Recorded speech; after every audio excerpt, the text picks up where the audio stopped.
think we good. I think we're good. Hello. Back-to-back weeks. Although I'm still like, I'll literally just sit here and think, do I really want to do one right now? I don't know if I need to do one. Should I? And I tell myself, no, you have to do it. You got to do it. But that's when I was getting into the weekly thing back in pandemic times, which seems like a millennia ago. That's what I'd tell myself. All right, dude, it's Tuesday, it's Wednesday, whatever day you're doing it on, you're getting it fucking done, and that's it. And that's how we're doing it. And we back. Welcome to Living for a Living. Living for a living, baby. How you doing? Yeah. Happy Thanksgiving. Tomorrow is Thanksgiving. It's the night before Thanksgiving, which going to go out tonight to old Malarkey's, which is like one of the local pubs. I was excited about it last week because I remember last time I went, like, that was one of the drunkest nights I had, like, back home from college. And then I thought about it. I was like, shit, I don't know if anyone's going to go because the night before the Thanksgiving meetup at the bar is kind of like a college thing because everyone's back home from college for Thanksgiving break. And I've realized really quickly, well, I've been out of college for like 6 or 7 years, and so have all my friends. And so I sent a text to the group chat saying, hey, who's going to Malarkey's tonight? And just felt like the old, washed up high school athlete that's living at his parents' house like I am right now. So didn't get a response back. And I was like, oh yeah, like half of this group has kids and is married and living with their girl in Seattle. And yeah, they're probably not coming for a random Malarkey's night, but I'll be in attendance holding down the fort. I think that's my favorite part. It's weird. Thanksgiving's probably not my favorite holiday. Christmas is definitely my favorite holiday, though, but really it's Christmas Eve, which is also my dad's birthday, and I'm real fucking excited for that. I think the night before a lot of the holidays are actually better nights. For example, the night before Thanksgiving, the night before Christmas.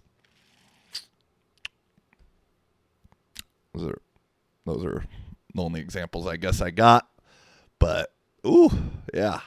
Thanksgiving food, I'm not really too stoked on. We're not doing anything as a family. Hope you guys are having fun. Go see your family. You know, I've always been a big, like, yeah, I'm independent. I want to be by myself. I want to be alone. I made a decision a few years back visiting. I was like, when I go to the States, I want it to be so, like, I'm visiting. Not that I'm just like half the year there in Europe, half the year in the States, and it's kind of this half and half thing. And I accomplished that over the last 3 years because I never came home. And for the most part, it's all good. I enjoy being alone. But I will say that the, like, loneliness really fucking sets in on Christmas and Christmas Eve, just because that's historically, from my life, when you do get to see family and shit. And Christmas Eve at our house is amazing, and we got that back rocking this year. So I don't know, that'll be a fun one to really talk about. But Thanksgiving itself, man, I don't know. We're just having my aunt over, I think a neighbor over. I'm not big on the turkey. It's not my thing. My mom's not. We made an executive decision to go with salmon for the main course. I said, I just need some sweet candied yams, and other than that, I'm good. Because turkey, you'd rather just have chicken anyway. Chicken's the much, much superior bird than turkey. Maybe not health-wise, but taste-wise for sure. So, yeah. Happy Thanksgiving to all you motherfuckers out there. And in the Thanksgiving spirit, I thought, well, what am I thankful for? And it's a lot of things. I talk about them, so I'm going to be a little bit specific. And the things I am thankful for living in the U.S. after living abroad for 3. And so I decided to do things that I am thankful for after living And so I decided to go with things that I am thankful for about the United States after living abroad for the last 7 years. And first and foremost, coming in number one is not having to pay for sauces at fast food restaurants or any restaurant for that matter. In Europe, Finland especially, it's $1.25 for a barbecue sauce at McDonald's. Huh? And that's 1A, we'll go 1B right under that. Asking for a glass of water and not getting a look like, you cheap motherfucker. You're such an inconvenience. Or also on top of that, having to specify like, no, a glass of water, a cup of water out of the tap for free, not a bottled water. Okay? Number two, and this is highly underrated, but not having to scrub the toilet bowl every single time you take a shit. For all my travelers out there, you know, I don't know what it is, whether it's the water pressure, the water level, bad toilet design, all of the above. 90% of the toilets in Europe, you need the brush right next to the bowl because every time you take a shit, there's a little skid mark chilling in the toilet looking right back at you. It feels so good to wipe, flush, and leave the fucking bathroom. Oh. That one's big. Number three, menthol cigarettes. I can't believe I'm saying that. I got back home and I thought the US had banned menthols just like Europe did. And so I didn't even ask for them when I got back. And then I was out at the bar and I heard someone do the click. And that was like a fucking crackhead. You know, that was like hearing the pipe. I turned my head. Huh, are those menthols? Yeah. Where'd you get them? At the gas station. They're not illegal? No. Oh, let me get them. So I was on the menthol kick for a minute. Little Camel Crush Green, baby. But now I'm really not on the cigarette game, but instead, these fucking Elf bars are so good. And now I'm a vapor. Although I don't smoke cigarettes anymore, so I think this is a little bit better. Taste like candy. I totally understand why they're trying to get these out of kids' hands because this shit is fire. But also when I'm drinking, I need that real cigarette. A cigarette and a beer together, boy, that's a combination for the ages. And finally, last but not least of things that I'm thankful for, and this one's a big one from Finland, but I'm thankful that I can go out in public and talk to a stranger and have a normal, good conversation, and they don't have to be blacked out in order for that to happen. For whatever reason, up in the Nordics, the only conversation that's going to be more than 3 words with a stranger you will have is only going to be if they're blacked out. And so that's what I'm thankful for. I didn't say this last episode, but in case you're wondering where the hell I am, I'm not at my house right now. I'm at my cousin's house. Shout out my boy Jay. He is in Costa Rica right now, and hopefully I'm going to be able to use his spot to record when he's at work and shit, because that was also part of the reason I hadn't recorded in the 2 months I'd been home is back home living with the folks. There's not a lot of quiet time. Well, it's quiet, but there's not a lot of uninterrupted times. I don't really have anywhere to record. When the first episode ever of the Living for a Living podcast, go do some research for some of you true fans out there now. Episode 1 or episode 0, I think I call it. I'm in an office in my house that I'd kind of set up as like my office, my recording studio. But my dad moved back, and that's his bedroom now. My bedroom's kind of like the TV room basement downstairs, and then my mom's office is also downstairs too. And so between my mom or my dad, someone is fucking constantly walking by. And so I don't know where I could even record in my house because every 5 minutes, every 15 minutes, someone would walk by and have something to say. You know, moms are queens of questioning. They're queens of questioning you about somebody that you haven't even thought about in the last decade. She'll come around and, oh, you know what, who the fuck did she ask about the other day? I don't even know. Like, I literally don't know the names. I'm like, no, Mom, no. And I told, there was like one day I was in a pissed off mood because I was just tired of fucking being bothered. You know, going from living by myself and having it be extremely quiet all the time to then, and no interruptions ever, to just constant interruptions. It's like, and I don't want to be rude and I want to give, attention, but there's like a certain point where, I heard this from a friend that it's like, I only have so many spoons I can give out. And every time I have an interaction with somebody, I got to give you a spoon or two. And I start the day with a certain amount of spoons. And between those two, I'm handing out spoons. By 5 o'clock, I'm out of spoons. I'm out of dumb questions to answer. That's just how it is. And then, and even if then my dad doesn't interrupt me, I don't know what it is. Like, I don't know what age it is, but at a certain age of an old man, you're just required to make as much fucking noise as possible for anything that you do. Or even if you're not doing anything. And so I couldn't record at home too because you just hear noises in the background.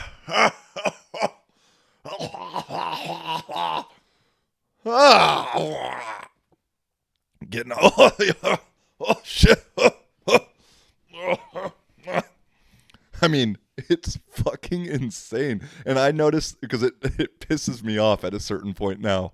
I mean, I've learned to laugh about it and train myself to laugh about it. And then I also noticed that I do it a lot myself too. And so I'm sure I've annoyed somebody that I've lived with in the past with things like that.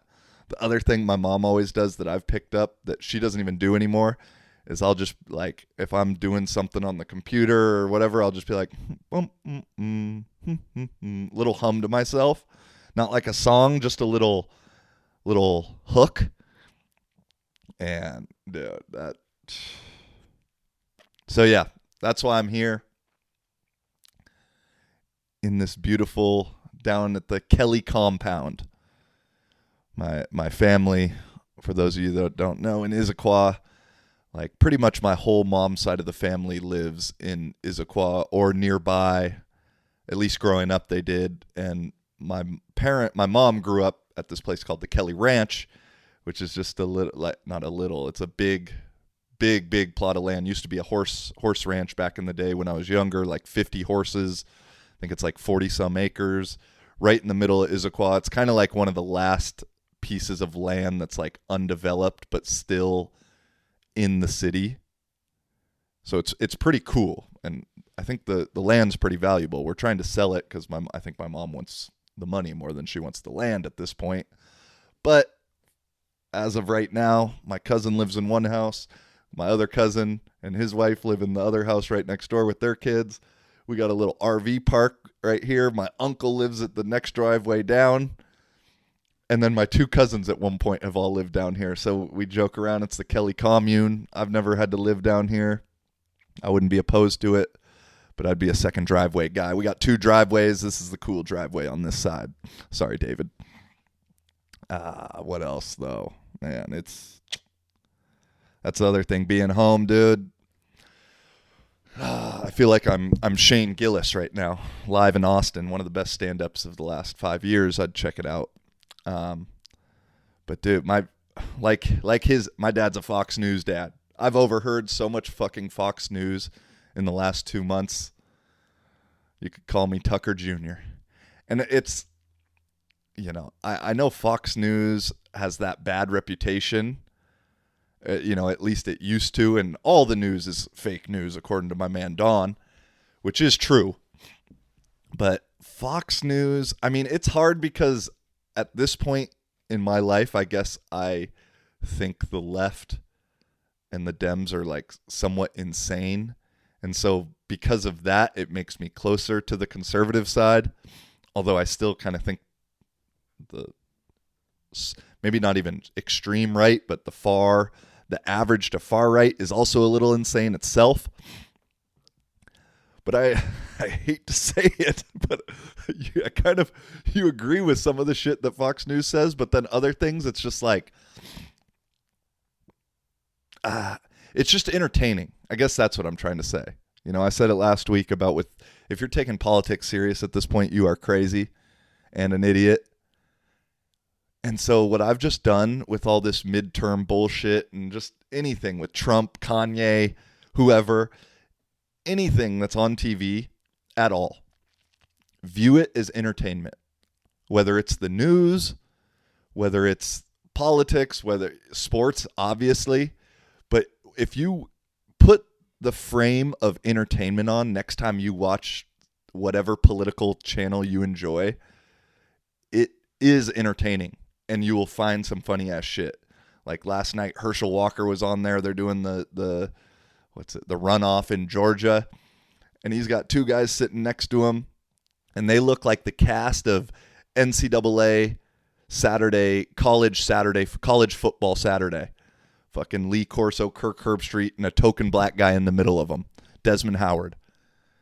And both guys say something, and yeah, Herschel's the best, and he's going to save the America, and da-da-da-da-da. And then Herschel and donate, and at the end, like, cheered. And all these people behind him, whoa, cheer. And I was like, dude, that's just Lee Corso putting on the fucking mascot head on Saturday morning and riling up the troops. That's all this is. So, no, I just... The thing that's bugging me, though, with my dad is fucking, if it's Monday Night Football and I come up to eat dinner and you got Fox News on instead of Monday Night Football, what the fuck are you doing, guy? Like, can we take a break? Can we take a break from the insanity for a little bit of football for, 30 minutes while we eat?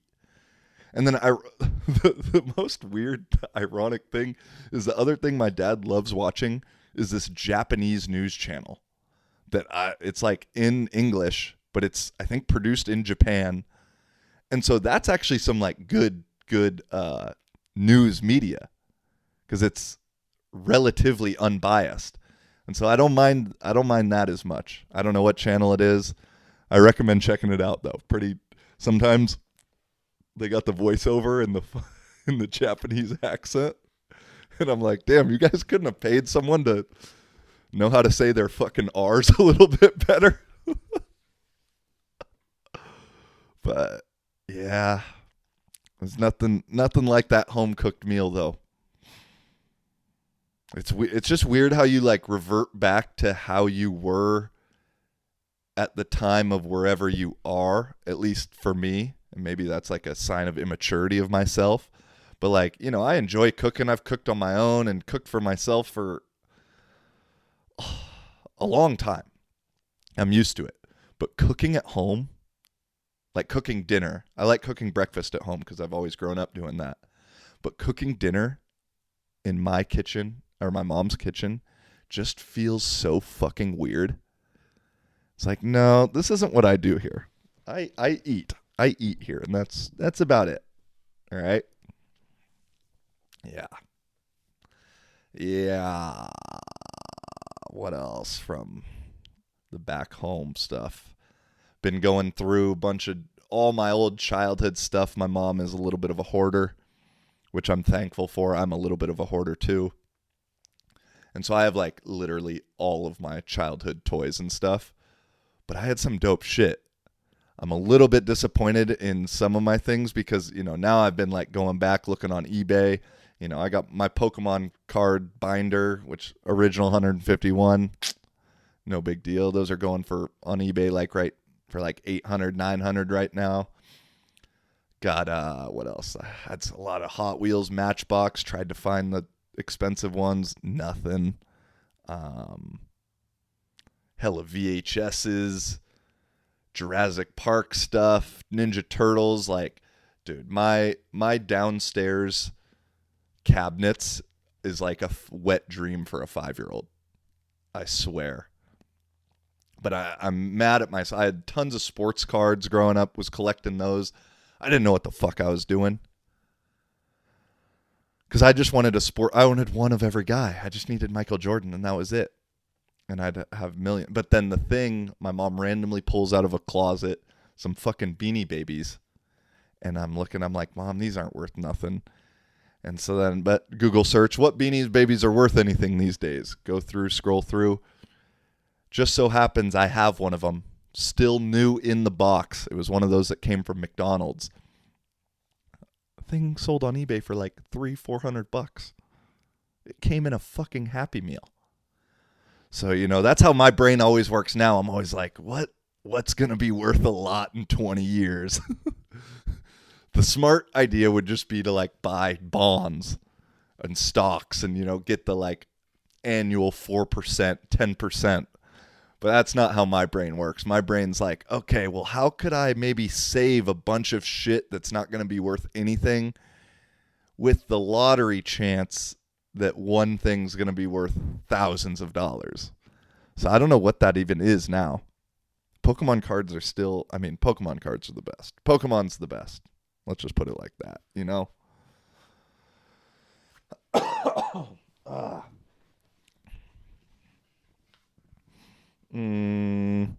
Hey, do me a favor. On Spotify, they got kind of a new and easy feature to like answer a question. And on YouTube, if you just want to comment on it. I was watching my guy Theo Vaughn last night. Okay, well, first comment like, why do you like watching this podcast? What is it that you tune in for? The reason I am genuinely curious to hear some answers, because the thing I had thought about last night, I turned on Theo Vaughn while I was just doing some other stuff on the computer, had it in the background, and Theo Vaughn's probably my favorite podcaster. I relate a ton to him. And it just like made me realize like, oh, you know, like I'm putting this on and then I'm doing some other stuff, some other work, but it's just like, I feel comforting getting Theo on, even if I'm not really listening to him, but it's just, there's something like comforting about it. And then I had a message one time from a guy that said like, yo, I need a new podcast. I listen to it while I play Madden. And it's a guy that I don't know personally, but, you know, we've kind of talked through social. I think it's a Finnish guy. I think he found me through TikTok. Then someone else commented on the last video, you know, like a response to something I said. It was a Finnish person I don't know. And so it made me realize like, oh shit, like there's people that are listening to my podcast in the same way that I'm listening to Theo Vaughn's. So if you hear some noise in the background, the heat vent just turned on, so that's what it is, sorry. And so I thought, oh damn, like, because I don't know Theo, but I you know, I feel like I do. And so yeah, I'd just be curious to like, especially if you don't know me personally, because that's another thing I battle with, you know, kind of, I guess I was going to get into this at the end, but right now I'm kind of in this like in-between space in a lot of places in my life, whether it be football, life, relationships, podcast content, you know, all that kind of shit. Just kind of in like this like no man's land, just because I'm unsure of exactly what I want to do. And, you know, and like originally I'd started this podcast because I wanted to like I wanted to use it kind of as an excuse to talk to people that I wanted to have conversations with, whether they be people I know or people I don't know. And it was always like this thing in my mind in the beginning. The podcast was like mainly a guest thing. You know, it was like the Joe Rogan kind of vibe. But over time, in the pandemic, it's turned into kind of a solo thing. And I've enjoyed that and have had fun doing that. And I'd like to get back into the guest stuff. But at the same time, the guest stuff always kind of gets the worst engagement compared to solo stuff now, which is ultimately a compliment to myself. But I don't know. So I'd just be kind of curious to like know what your ideas are towards this podcast and like what direction you think would be interesting or why you tune in, so I can somewhat continue to do that. Because then on the other side of things, with like the TikTok success that I had,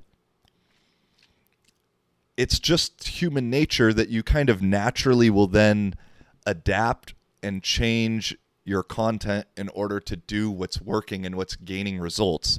And so, like I went headfirst into the American guy talking about Finland niche. And now I'm out of Finland. And I guess I could, I still had clips, I talked about some shit last week and I was like, damn, I could clip that up and post it. And that's like where my mind was working, because I'm like still thinking of the Finnish algorithm, and Finnish TikTok. And I'm like, dude, but you're not there. And there's chances that you're not going to be there. So why, yeah, you have this audience, maybe continue. I don't know. So I'm just kind of in this weird little in-between space on what exactly I want to do with the pod, what I want to do with content moving forward. But I think I'm getting back. I think just the just action of doing something is what's necessary. Well, for sure, it's much more effective than doing nothing. I've done nothing the last 2 months. It didn't yield too much new thoughts and ideas or realizations. So just by the fact of being here and doing it, it'll all come together. I have, there's a few like homies that I really want to do a pod with that you don't know, that aren't, I shouldn't say you don't know, but aren't like quote unquote like famous people, whether sports or music or what, like they're just friends, and I've thought about having my cousin on or, stuff like that. Would that be interesting to people? Because that would be like much more like real in a way. The guest podcast, like doing the one with Stieg was hella cool too. But I'm just imagining with my one homie, Travis, we get a little drink going, maybe put one in the air, and who knows where the madness and the stories will go with that. So is that interesting to you? Please, leave a comment for me. I'd really appreciate that. I'm kind of in that little weird in-between zone. And like I said, same thing with football. I guess I was planning on doing kind of the therapy thing at the end, but we'll get into it real quick. Or not real quick. This will be 30 minutes probably. But yeah, like just with football, it's just been, the older I get is, I want the right situation. I need my own spot. I need a certain amount of bread. Need the right title. This, that, so there's a lot of like things. I won't just put myself into a bad situation like maybe I would have in the past. Although I've been lucky, man, with all the spots that I've gone. But yeah, it's like I talked to a few teams the last few months, a couple teams in Poland, one in Switzerland, and honestly, just none of them like felt good. The Switzerland team, it's one of the top teams there, but they just got a new ELF team. I wouldn't be the OC. Do I want to go to some kind of super small town in Switzerland to not be the OC? Because that's one thing I'd really like to get back into, because I've realized over these last 2 years that like playing is cool. Don't get me wrong. I still love playing, but coaching is just so much more long-term fulfilling, because you can really affect someone in the way that they think about the game, and just, you can affect someone so much more about what you teach them rather than like what you show them.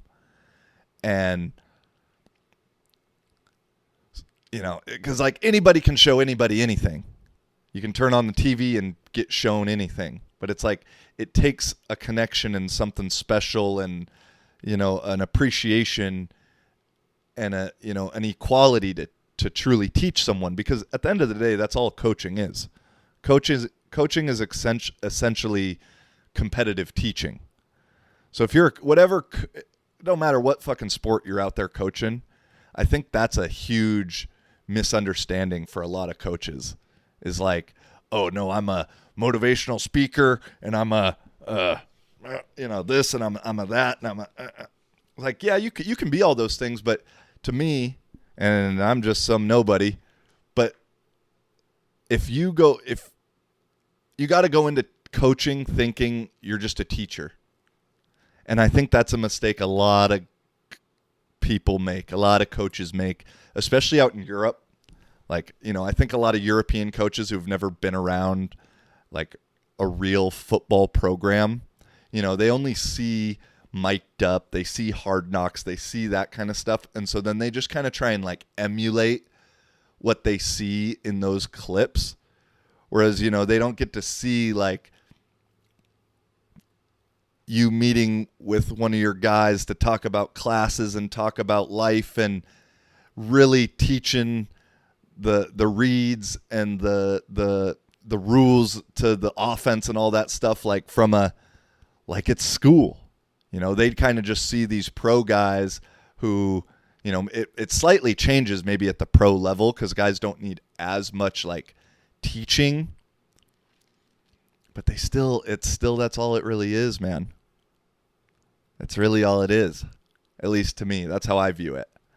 So it's like I want to get back into that QBOC thing because like in places like Portugal and Poland and Czech Republic where I've been QBOC, big dick, in charge of everything, like those guys and those guys that I played with and those three teams are where like the relationships and guys who selfishly I've felt the most appreciation from. And so I'd like to get back into that because, it's like kind of that legacy thing and ultimately just like wanting to help and wanting to pass things on, with the as I said, I'm in that middle ground with content stuff too, because kind of have the idea of, I've had the idea for a long time of doing kind of a YouTube coaching thing, breaking down plays from the quarterback's perspective, running back's perspective, giving the full coaching aspect of a play and how to coach it and all those things. I just haven't, I'm just not doing anything. So I'm not figuring anything out. I just got to, I got to do it. But yeah, football, dude, I'm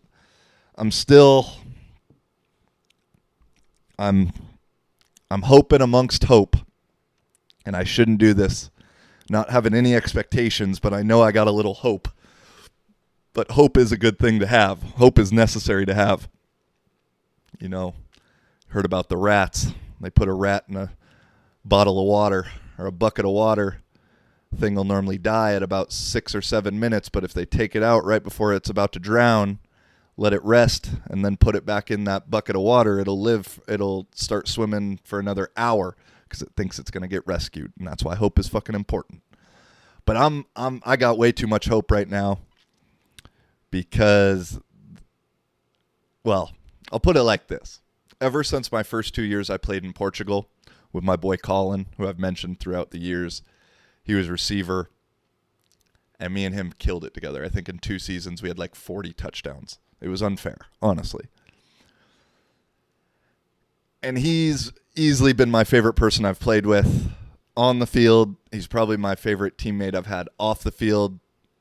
Sorry, Ant, that you're a close second. And he's been doing his thing, producing music in LA for the last 5 years or so.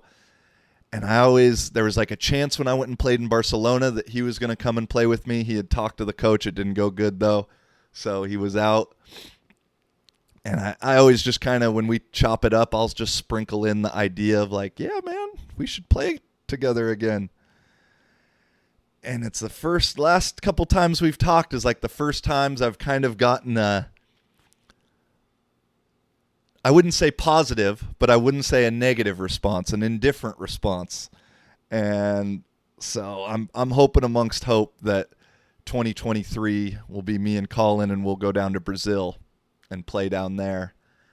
Because that would be, after learning Portuguese, I love the Latinas.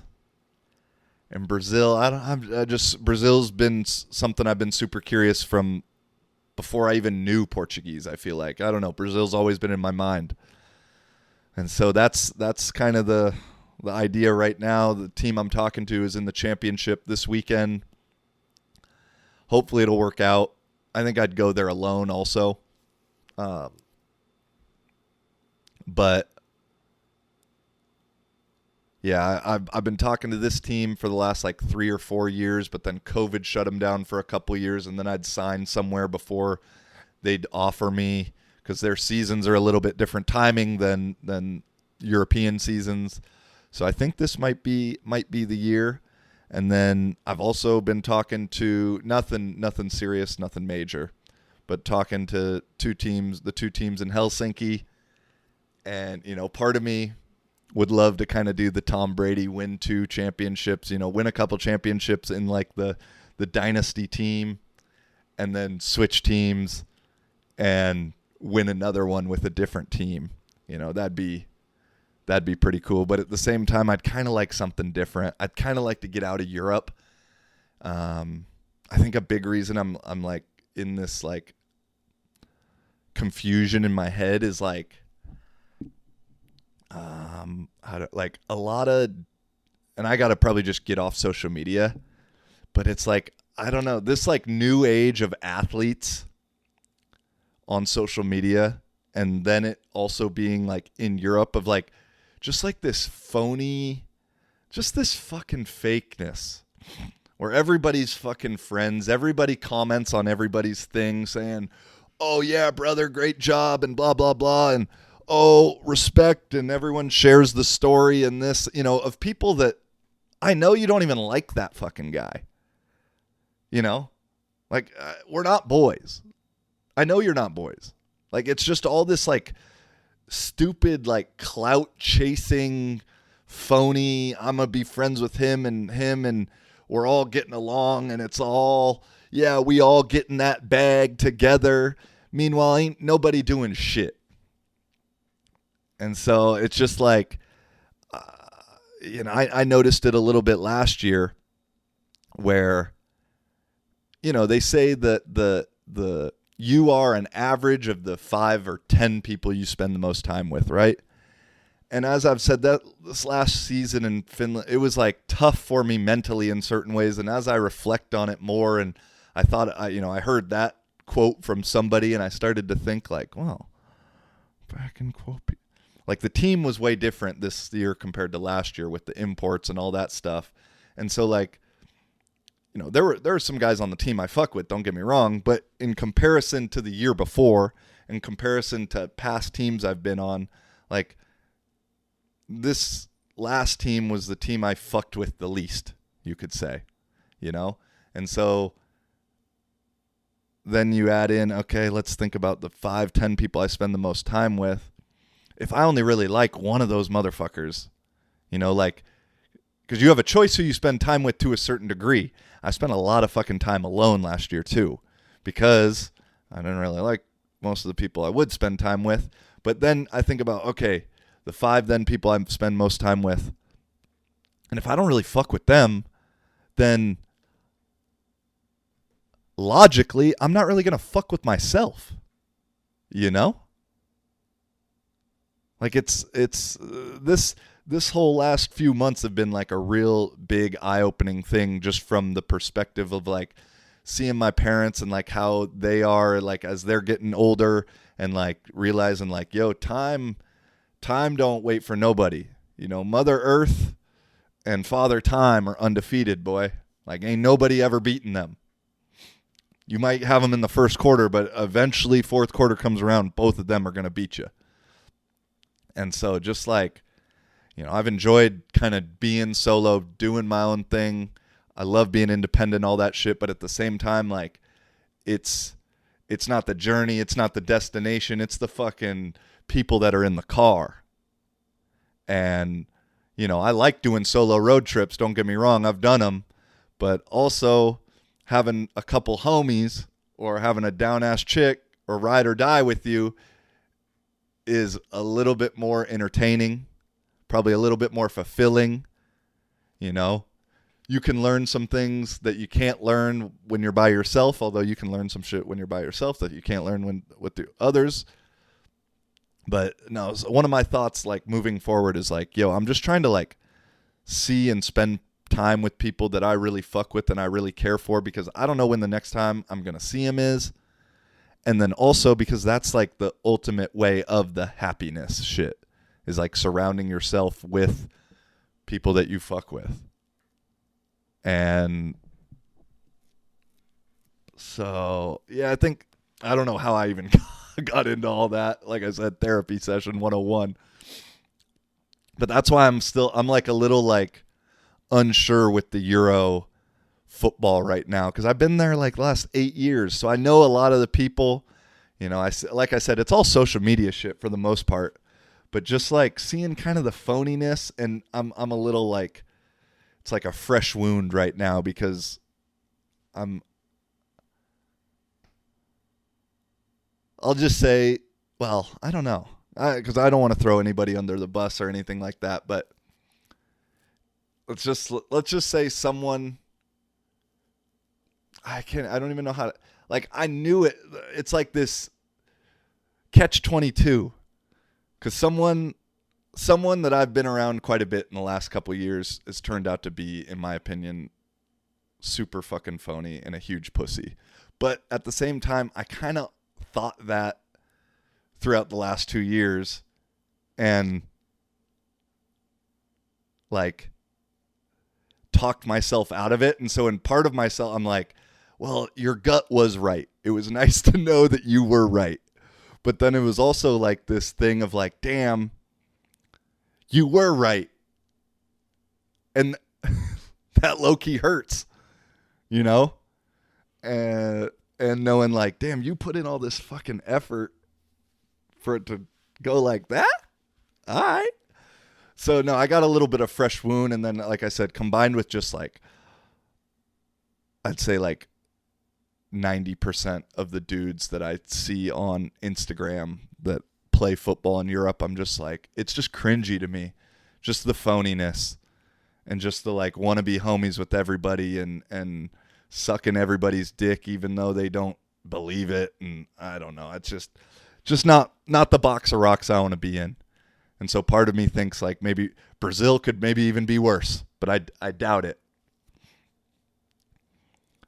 So that's kind of part of the reason I'd like to maybe go somewhere else. Although if Colin, I don't know. That's where I'll have to really decide is like, number one would be Brazil with Colin. But then would number two be Brazil without Colin, and number three be Helsinki without Colin? Or how would it, But no, I think Brazil's calling me, bro. But I need to practice my Brazilian accent. Posso falar? Mas eu falo como Matuga. Não posso falar como brasileiro. Yeah, you see me. What else we got? Oh, damn, we're at 30, 40 minutes. Sheesh.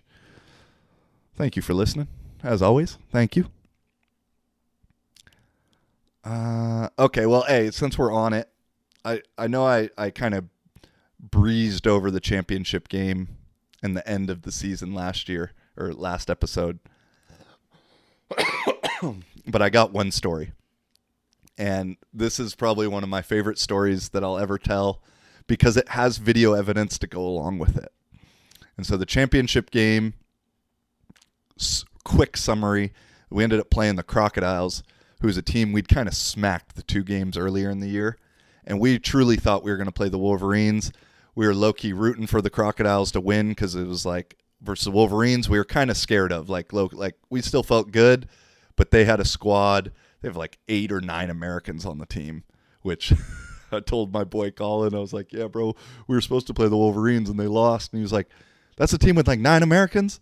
He's like, yeah. I was like, they didn't make the championship with 9 Americans? I was like, no. He's like, damn, that's embarrassing. But that's just, coaching is important. Coaching is important.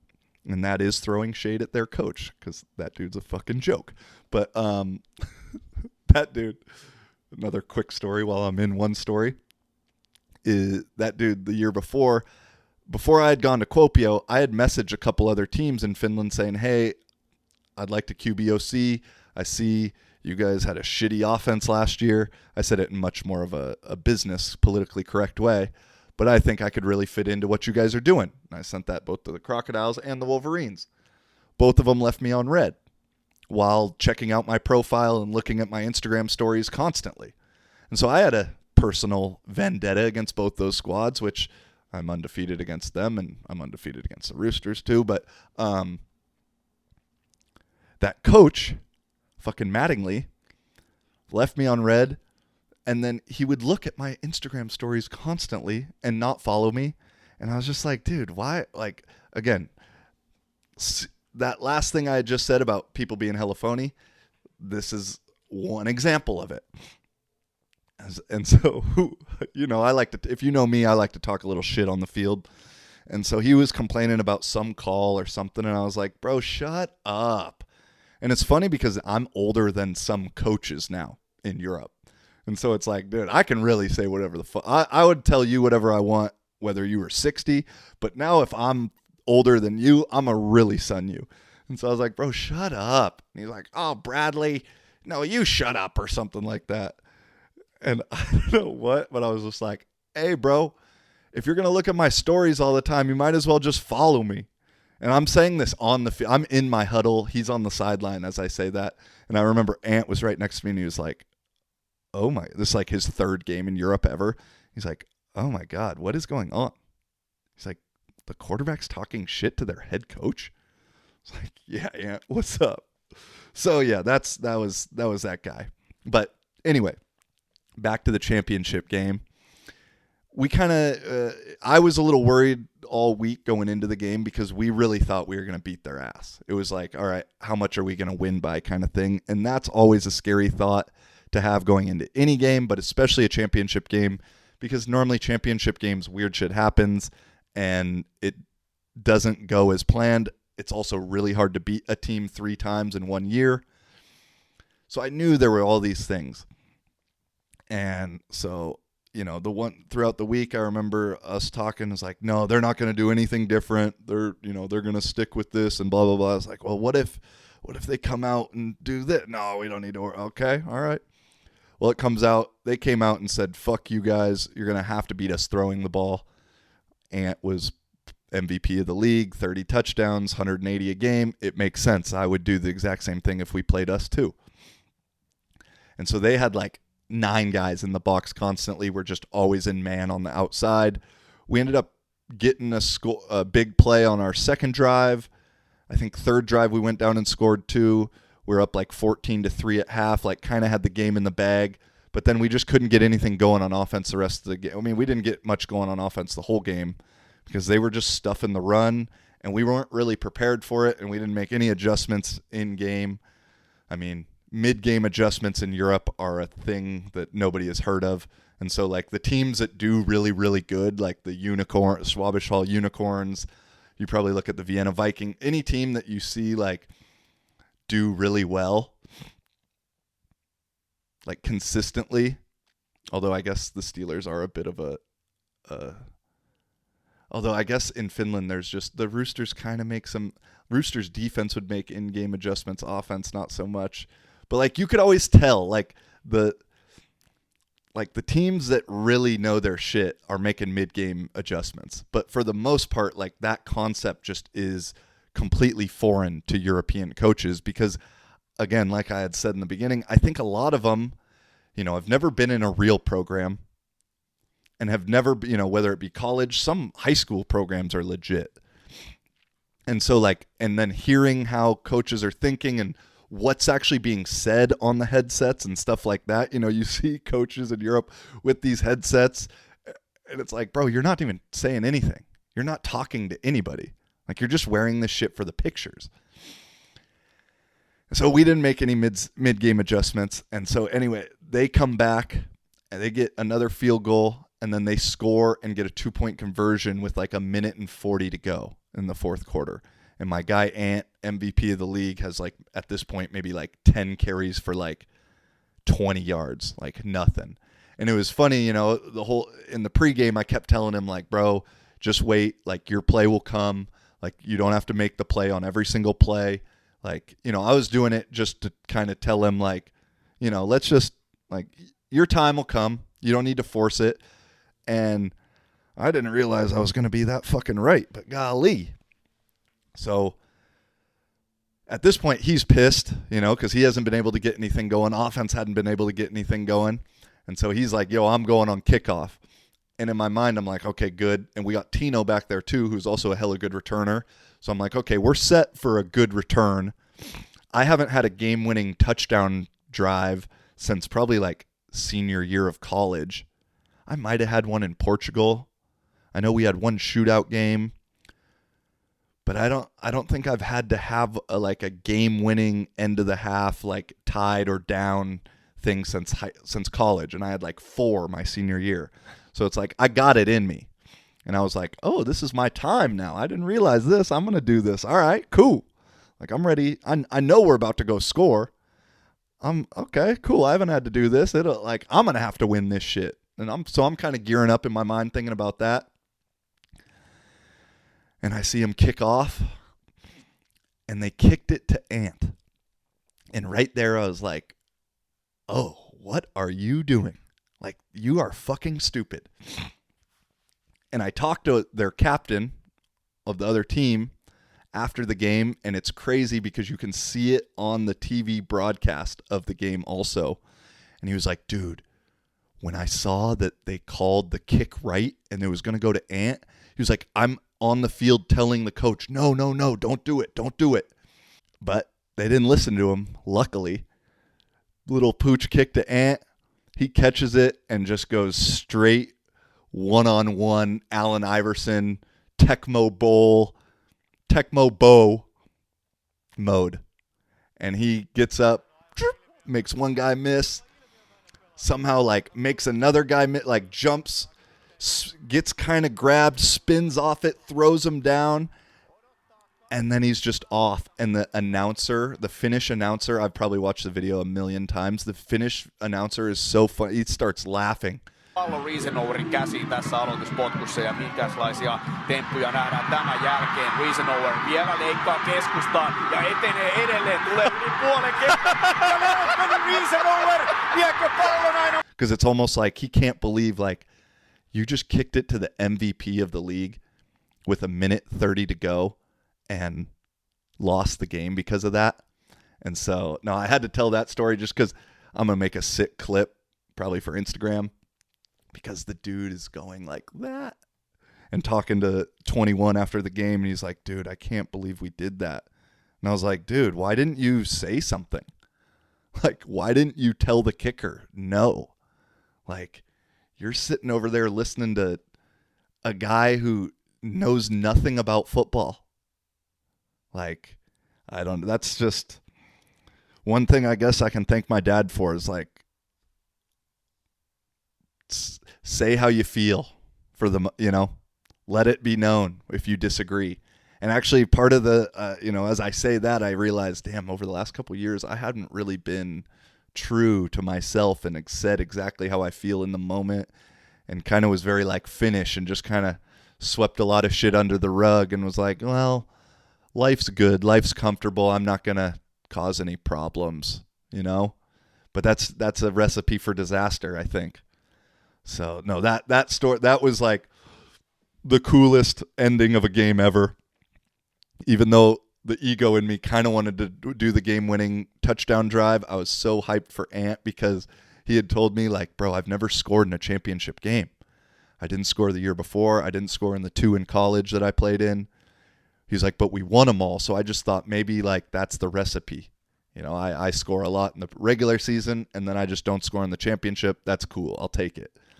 But my guy got to be the hero. And ooh. Yeah. So that was the one play from the championship that the story had to be told, even though it's 3 months later. Had to be told. And we might get Ant on here at some point. It's just I thought he was going to do one this last year while I was there, but he hit me the other day. Let me get on the podcast. I'm like, bro, you got to come to Seattle now. Because I don't want to do Zoom stuff anymore. If I'm going to do it with a person, we got to have that energy rocking between us in the moment, All right, dude. Well, Twitter and social media is fun. Actually, I shouldn't say social media. Twitter is fun again. Instagram sucks. I don't even know what to post on Instagram anymore. You know? I feel like everybody's that same way. It's the same. I just don't know what to post. Like, what do you even post at this point? I miss 2017 Instagram, where you could post like a pretty landscape and not even think ooh, this is a good Instagram picture. Now I don't know, but yeah, with old Elon buying it, bringing everyone back. Well, not everyone, but we got Trump and Tate and Peterson and the Babylon Bee and Project Veritas all back. And the people that think that Twitter is going to get run into the ground because of Elon, dude, you are a special type of something. Like, it's cute how special you are, man. Like, you think that one of the most successful businessmen that's self-made in the last century, who's been responsible for completely revolutionizing electric cars that can also self-drive, and then he's also dealing with space travel and like super strong Wi-Fi for anywhere on the planet, and you think he can't figure out and handle an app with 150 character maximum? I'm going to guess you voted for Biden if you think that Twitter is going to fucking go into the ground, because that is the special kind of something I'm probably talking about. Like, I don't know. Like, imagine being some of the people that worked at Twitter that ended up quitting because Elon just wanted like progress reports. You know, there was a tweet the other day that was like, Twitter employees now have to give a weekly update to Elon about what progress they've made for the week. It's like, oh, you mean they got to explain the work they've done? And just imagine being one of those people that got faced with like, okay, you need to work or leave. And they chose leaving. And then on top of that made themselves a martyr and a victim and all of this shit, all the while getting paid 3 months severance pay.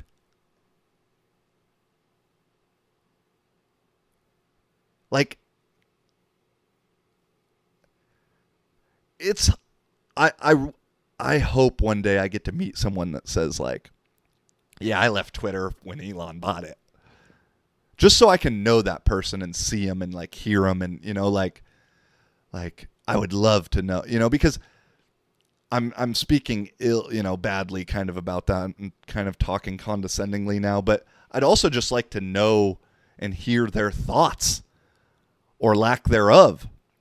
Yeah, I saw the podcast of Lex Friedman and Destiny this week. Destiny is some streamer guy, I don't know. And I listened to the podcast, and like I've seen clips of this Destiny guy before, and I like some of the stuff he says, and I agree with him on some shit.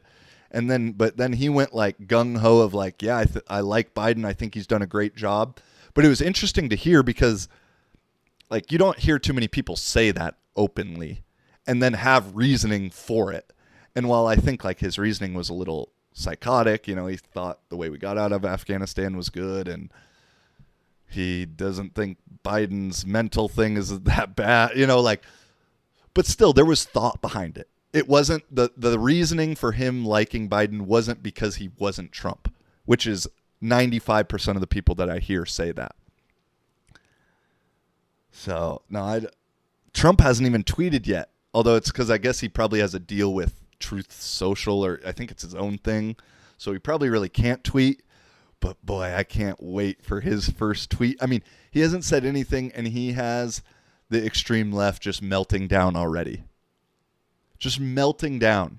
Like Trump derangements. Between Trump and COVID, there's probably 25% of the American population that is clinically insane. Undiagnosed, but clinically insane, I'm sure. When it comes to those two categories, at least. And like if you asked them questions and like did a series of like trying to figure out their logic, like it wouldn't make any sense. But dude, I can't wait for Trump to tweet, get back to. But if he's smart, this silence that he's done has spoken louder than anything. Because now it's like you can use the joke kind of like he hasn't even said anything and people are so pissed. And so if he can keep doing that, his egotistical fucking narcissistic ass self probably can't. But I'd be curious to see. I don't know. I saw on Twitter that Kanye said he was running for president. I don't know if that's just like he did last year. But then I saw something that said Trump and Ye might run together. That would be fucking awesome. That would be so cool. Again, revert back to what I said. Watch everything as it's entertainment and not real life, because it that's all it is. Everything's reality TV shows at this point. Trump, yay. Can you imagine the fucking t-shirts and hats and I pray. Like I said, from the entertainment side of things. Like if I'm viewing American politics as Dancing with the Stars, then yeah, I want Ye and Trump to go through to the next round. But if I want something holistically for the best thing for our country, then I would love to see Tulsi Gabbard team up with DeSantis. That, her as the VP and him as the P, like, that would be, it probably really doesn't fucking matter. They're probably in the pockets just like everybody else. But that would honestly be great. Tulsi Gabbard's awesome. And that would be so hard then for the left to say anything, because there'd be a girl on the ticket who's a former Democrat. I mean, that would be, that's the winning ticket. But at the same time, I'd also just like to see if we could go Euro style with politics, have multiple parties run. And I'd love to see a race of Biden, Trump, DeSantis, and Kanye. Who wins that? Let me know. Tell me what you would think. You know, I think, although I don't know, the scary thing about that is that the Trump, Ye, and DeSantis all eat each other's tails, and then Biden just gets the fucking, you know, the Democrat that only votes Democrat because that's how that's their identity. You know, thinking isn't part of their identity. It's just a philosophy. Yeah, thinking. I don't know. That's so weird. People make shit their identity. But that would be interesting to see that. You know, people make the weirdest shit their identities, whether it be politics or, you know, you see girls on TikToks that you can tell that like certain people that go to the gym, like that's their fucking personality. I'm a gym person. I meal prep. I this and I that. And it's like, dude, you're fucking lame. Same with like tattoos. Same with,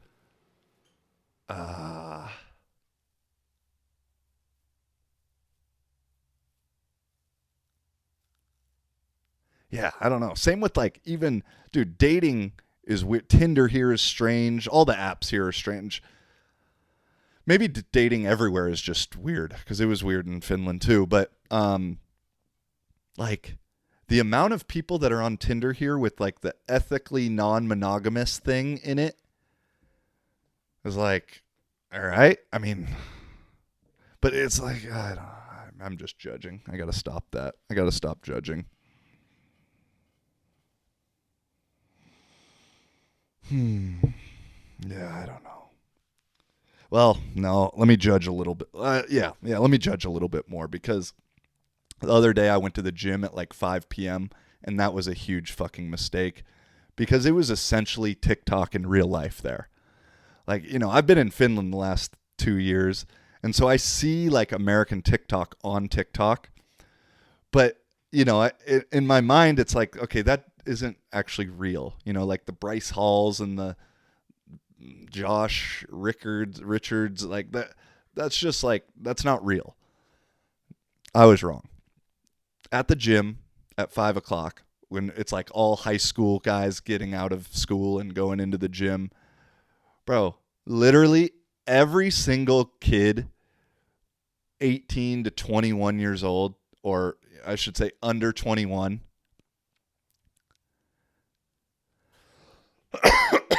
no, every single kid in the gym under 21, I would bet $100 that they are wearing gray or black sweats, a white or black wife beater, and white Air Force Ones. If then you want to do a little bit of a side bet to make sure it's 50-50, is you would bet that if they have a khaki dad hat on backwards. But that is the fucking TikTok. That is the TikTok fuck boy, have no thoughts of my own uniform. Because they're all in there. You can tell never doing legs ever. And dude, some of those dudes are yoked up. Oh, and then they all have the perm on the top and then like the sides cut short with a little, taper on the side.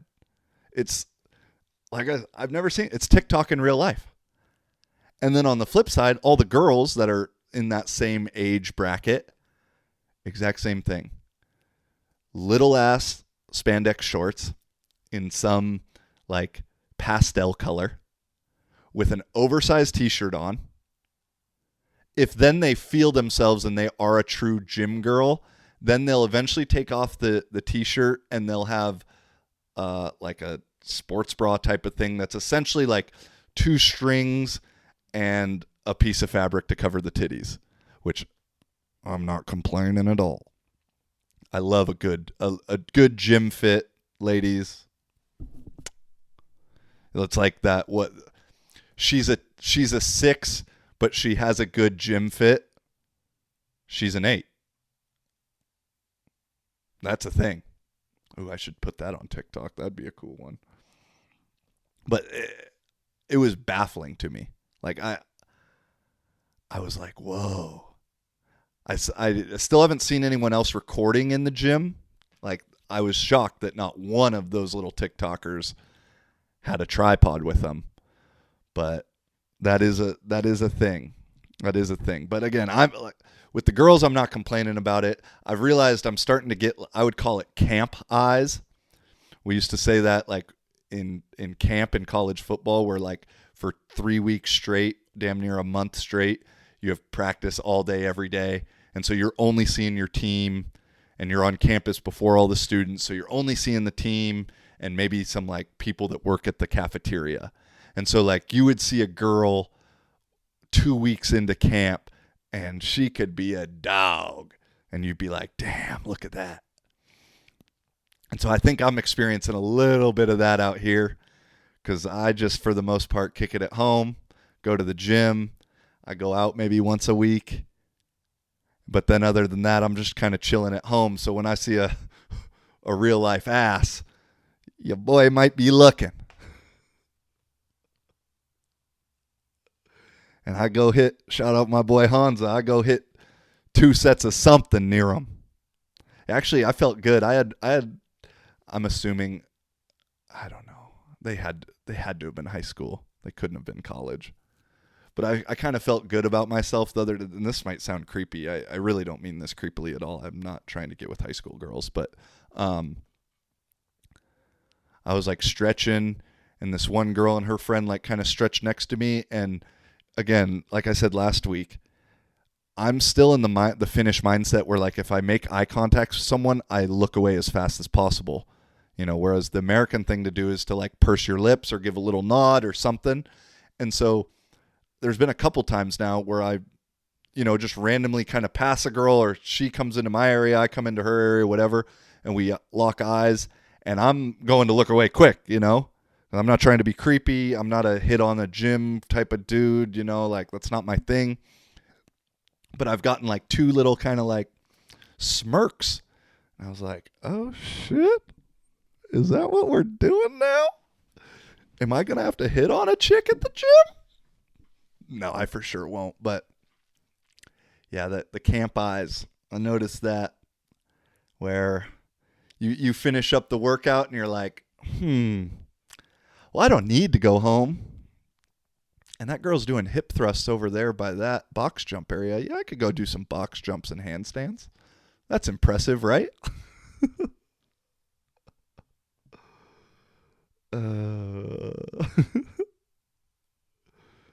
Man, you guys still listening? I got shit. We can keep going, boy.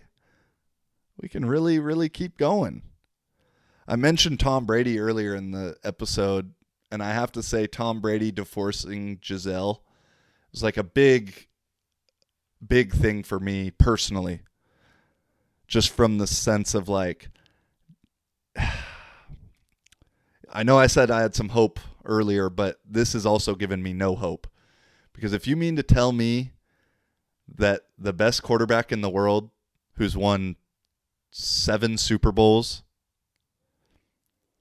can't be happily married to a Brazilian supermodel, yet you expect me to find a wife and find love? Get the fuck out of here, bro. What? If Tom can't make that shit work, bro, I don't know how I'm going to make this work. You know what I mean? Like, dude, how is that the case? That's the other thing I've been thinking about. Obviously, I think about a lot of shit. But just reflecting on like how I view relationships, and I'm very single at this point in my life. And, being around my cousin's kids and shit, like, and friends' kids, I'm like, I think at some point I would like to have kids. But in order to do that, you need to find someone first that you would like to be their mom. And then before that, you have to find someone who you'd like to be your wife. And then before that, you have to find someone you'd like to be your girlfriend. And then before that, you have to find someone you'd like to go out on a date with. Which the first step is pretty fucking hard, bro. So, and I'm, I think, okay, because I like to try and be self-aware. I'm probably not at all times. But I like to think like, okay, why am I the way I am? Like, why have I, been so like, not anti-committal, but like, I know my mom from a very young age told me like, don't get married till you're older. Don't have kids till you're older. So I know that's part of my brainwashing. But then I've thought too, and I think about it and I'm like, damn, bro, I would say 95 or 99% of relationships and marriages that I've been around from little kid to now are either A, are something I would not want for myself, or B, didn't work out in the long run. Like 99%, I'd say. Literally probably the only relationship that I've seen around me and grown up and like kind of know is like my cousins, that I'm like, that ain't bad. I could do that. I think I could do that. But every single other one, whether, I have 2 half brothers. They're both much older than me. My one half brother who I grew up, he lived 2 cities over. He's literally the richest guy I've ever known in my entire life. He was like senior VP of AT&T. He's retired now. But for the first 15, 20 years of my life, up until he got divorced, he was literally the most miserable person I knew, and also was the richest person. And so he kind of affected me. I've thought because of the money thing, and I thought, okay, well, money almost equals unhappiness. But then as I reflect on the relationship thing, like they were always it was just always a bad vibe in that house. And I was like, well, that ain't good. I don't like that. You know, my uncle and his wife split up when I was like probably 12, 13, 14. And it was a crazy fucking breakup, Maury type show type of thing. And I was like, oh, that's not good. You know, and then I think about my parents, and I told my mom this the other day. I was like, you know, I think you two gave me an incredibly great example for how to be parents, because I personally think I grew up in a good household. I learned manners. I was told no. You know, I got my ass smacked if I deserved it, which was only a couple times, and I was smart and I learned not to do it after that. But no, I think my parents did a great fucking job raising me, and a good teamwork in that. It was very much separate.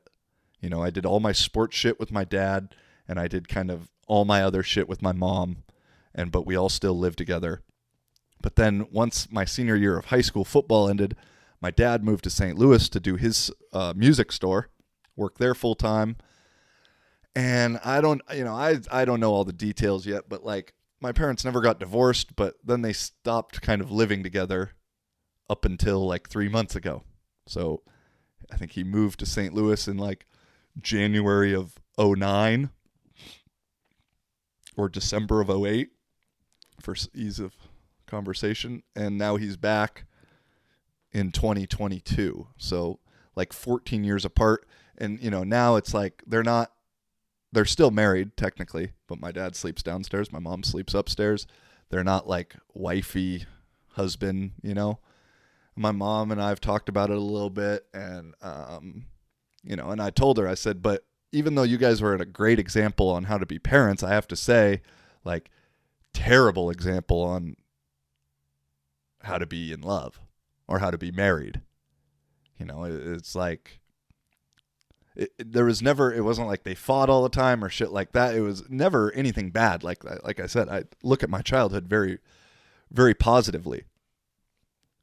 But when I think about, you know, it's not like I ever thought like, oh, damn, my dad's really in love with my mom.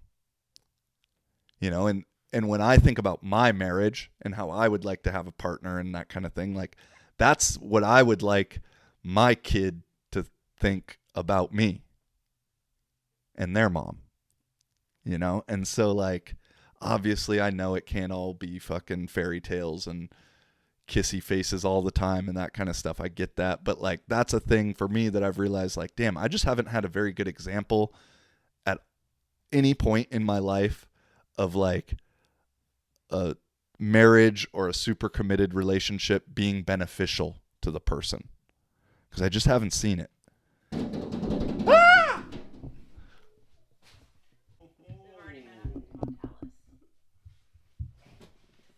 We got a guest star now. Yeah, we got the guest star in. What's your name? Bo Kelly. Okay. How old are you? Hey. How old are you? Hey.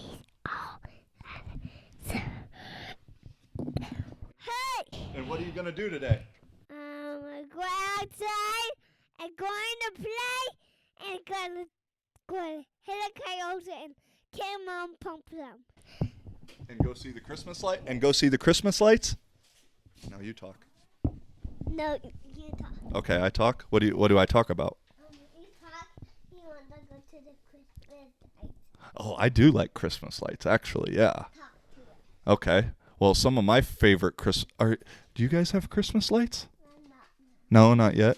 Well, it's not even Thanksgiving yet, so you can't put up Christmas lights until Thanksgiving is over. Yeah, I want to put some up too. Tell Joey, what did you wear on your head at school today? What do you have on your head? A turkey. A turkey on your head? A turkey on my head. Speak of the devil, I don't know where I was at right there. Had the little interruption. That is my nephew, Bo. Pretty cute kid. quite a maniac. He's like 3 years old. He knows how to ride motorbikes. He can snowboard. That kid is going to be insane. It's super fun being an uncle, though, even though, again, I'm not technically his uncle, but for lack of a better word, it's way easier. Shoot. Well, I'm glad I was planning on smoking a little joint once I finished this episode. And I'm glad I hadn't finished yet, so we wouldn't have to lie to him about what I was doing. The other day when he came over here and he was looking at stuff, and he like picked up, I didn't know he was going to come over here, and I just like, all my shit had fallen out of my backpack because it had fallen off the ottoman, and in that was my little jar of weed. And so he picked it up and looks at his mom. He's like, "What's this?" And she's like, "Oh, that's Uncle Joey's sleeping medicine." Which it kind of is. Yeah, that's fun, man. That's super fun. We'll see you next week, everybody. Appreciate you. Peace and much love. Holla. All right, Bo, you ready? Let's go look at Christmas lights. What was that face you just made? Here, like that. You can do it. Okay. Here, back up a little so we can do it together.